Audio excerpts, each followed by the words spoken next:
Alors, on continue sur la loi de Hess. Donc, on va l'écrire aussi, la loi de Hess. Alors, pour que la vidéo soit indépendante, je vais encore définir ce que ça veut dire la loi de Hess et à quoi ça sert. Alors, qu'est-ce qu'on a ici? Nous avons la réaction cible. C'est quoi la réaction cible auquel on veut arriver? Cible. Réaction cible. C'est quoi la réaction cible? C'est la première.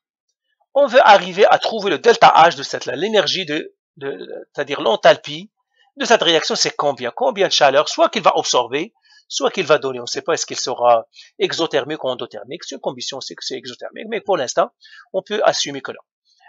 On ne sait pas. C4H10 liquide plus 6,5 O2 gaz qui nous donne 4 CO2 gaz plus 5 H2O gaz. J'aimerais savoir combien d'énergie il nous donne ça. Je pourrais utiliser le calorimètre comme on a dit. Prenons quelque chose et puis le brûler, etc., etc. Mais est-ce qu'on peut utiliser c'est-à-dire les enthalpies de formation des éléments pour en arriver? Moi, je connais, c'est ça les formations, je connais que si je prends le carbone plus O2, je sais l'énergie qu'il va me donner. Je sais cette réaction-là, son énergie c'est quoi, c'est-à-dire son enthalpie. Je sais celle-là, je sais celle-là. Maintenant, à partir de ces trois-là, on doit trouver l'énergie de celle-là. C'est ça la loi de Hess. Alors, comment on va faire? La même chose. Je numérote mes équations.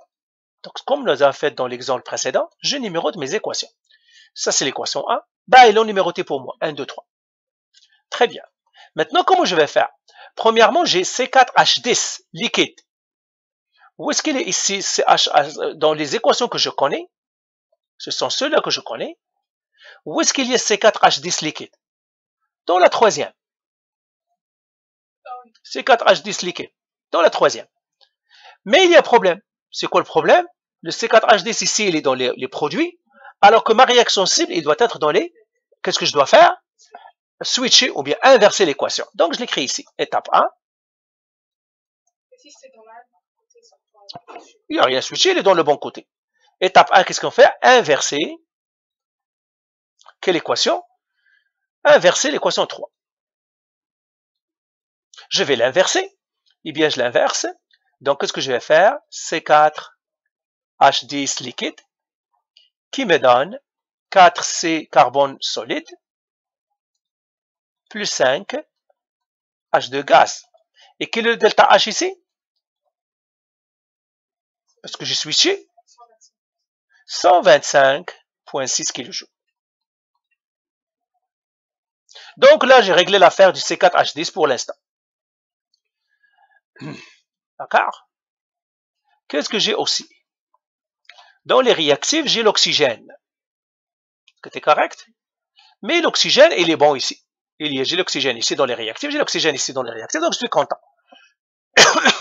Parfait. Qu'est-ce que j'ai aussi? Dans les produits, qu'est-ce que j'ai? J'ai le CO2. OK? Et j'ai l'eau. Pardon? Ben, on va regarder. Donc, je regarde toujours la cible. La cible, j'ai CO2 dans les réactifs, eh bien, je vois que je les ai déjà ici. Mais combien de CO2 j'ai ici dans les réactifs, dans les produits ici? J'en ai 4. Mais ici, combien j'en ai? Un seul. Donc, qu'est-ce que je dois faire? Par 4. Qu'est-ce qu'on va multiplier? Bah oui, parce que j'ai un seul 1 ici. Donc, je dois multiplier par 4 pour que ça doit être 4 CO2 ici. C'est ça. Donc, qu'est-ce que je dois faire ici? Donc, ça, c'est l'équation. J'appellerai cette équation 4. Celle-là, ça, c'est l'équation 3. Donc, ça, c'est l'équation 4. Alors, étape 2 maintenant, qu'est-ce qu'on va faire? Multiplier l'équation. Quelle équation? L'équation K. L'équation 1 fois 4.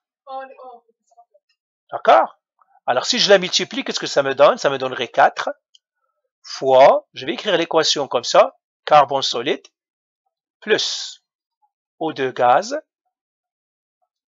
qui me donne CO2 gaz delta H égale à moins 393,5 kJ. Et là, je multiplie tout le monde par 4. C'est pour ça que je les ai mis entre parenthèses, ça tu le sais. Alors, je vais effacer cette étape pour que ça ne prenne pas beaucoup. Mais tu sais que je dois multiplier tout le monde par. Bon, je vais l'écrire et puis je l'efface.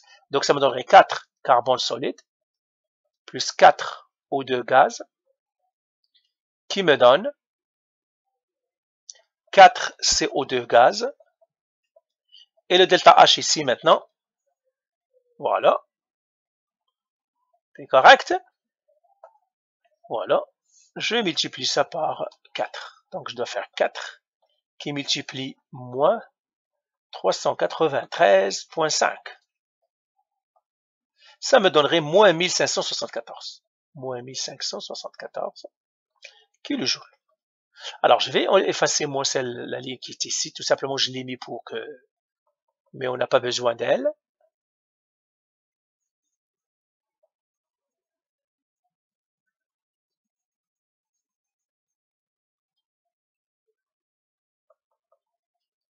OK?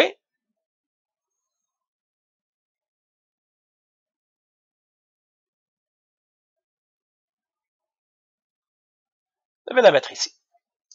Donc, ça, je l'appellerai l'équation 5. Ça, c'est 1, 2, 3, 4, 5. À chaque équation que je fais, je lui donne un nom pour que je me refaire. Maintenant, qu'est-ce qu'il reste à s'assurer?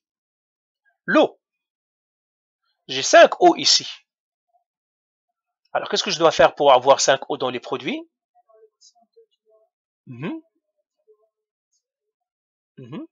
Par 5. Donc, on va faire écrire étape 3. Multiplier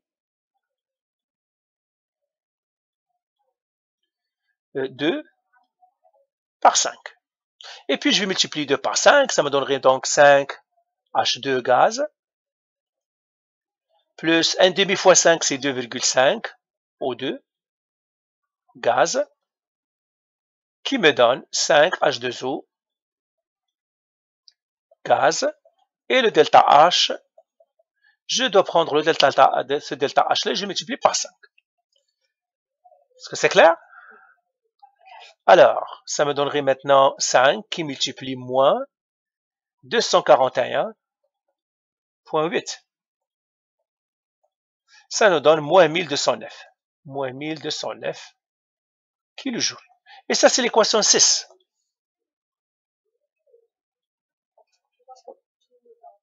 Pardon? Tout est, ben voilà, on s'assure que tout est balancé. Donc, qu'est-ce que je dois faire maintenant? Additionner toutes les équations. OK? Alors, je vais le faire ici. D'accord? Correct? Alors, on va effacer tout ce qu'on a fait ici avant. Et puis, étape 6, additionner toutes les équations parce qu'on s'est assuré que tout le monde est balancé. Donc, étape 6.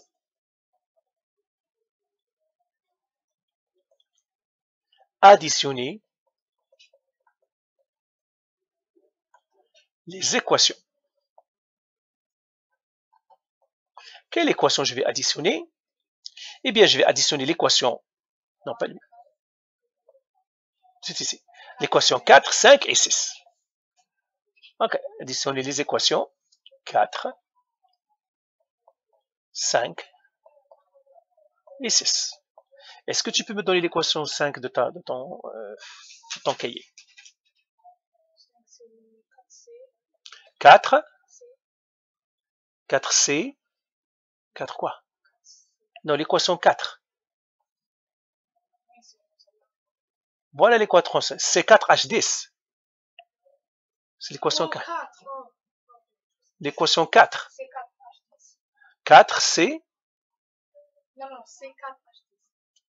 4 fois C4H6 où il n'y a pas de 4? Non, il n'y a pas. Je pensais que c'était là. Ok. C'est l'équation 4 dont je parle. Attends. Vous voyez l'équation 4? Non, pas ici. C'est celle-là. Voilà. C4H10 liquide. Qui dont je vais faire la flèche parce que j'aimerais que la flèche soit sous les flèches. Qui me donne quoi? 4C solide. Plus 5H2 gaz, c'est ça? Et puis le delta H, 125? 125,6 kJ. Ça, c'est l'équation 4. L'équation 5 maintenant. 4. 4, c'est solide. Plus 4O2 gaz. 4CO2 gaz aussi. Et le delta H ici, c'est 1594 kJ. 74. Alors, 74 kJ. Après. Ça, c'est l'équation 5. Ok, l'équation 6 maintenant. 5H2 gaz. Pardon? 2.5 O2 gaz qui me donne 5H2O gaz. Le delta H ici, moins 1209 kJ. Ça, c'est l'équation 6. Maintenant, qu'est-ce qu'on doit faire? On les additionne toutes. On additionne toutes les équations. On simplifie s'il y a des simplifications. Voilà, j'additionne tout le monde. Les delta H aussi doivent s'additionner. Tout le monde doit s'additionner. Et puis, on va les écrire. Donc, j'ai C4 H10 liquide plus 4 carbone solide plus 4 O2 gaz plus 5 H2 gaz plus 2,5 O2 gaz qui me donne, attends, je vais les écrire sur deux lignes, hein. On n'est pas forcé de les écrire sur la même ligne, hein. Plus 5 H2 gaz plus 2,5 O2 gaz qui me donne 4 carbone solide plus 5 H2 gaz plus 4 CO2 gaz plus 5 H2O gaz. Et je calcule mon delta H total ici. J'additionne tout le monde.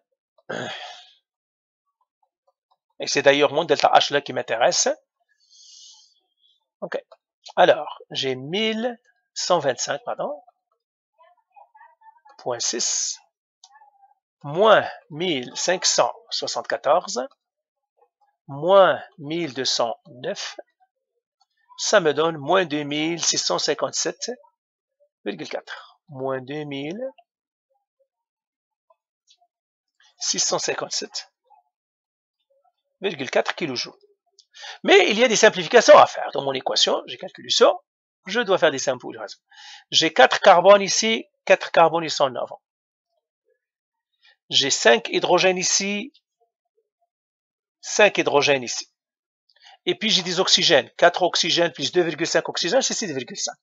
Donc, ça va faire C4 H10 liquide plus 4 O2, pardon, 6,5 O2 gaz plus 6,5 O2 gaz qui nous donne 4 CO2 gaz plus 5 H2O gaz. Le delta H égale à moins 2657.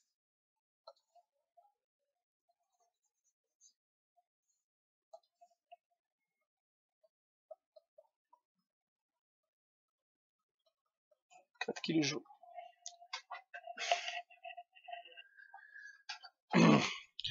Ok? Je dois additionner toutes les delta H. Il ne faut pas les oublier.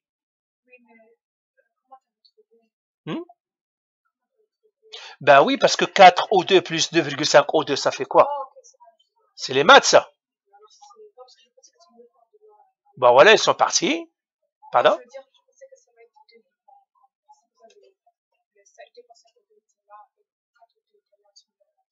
Ah, ok. Pardon? Répète encore. Non, non, ils sont du même côté.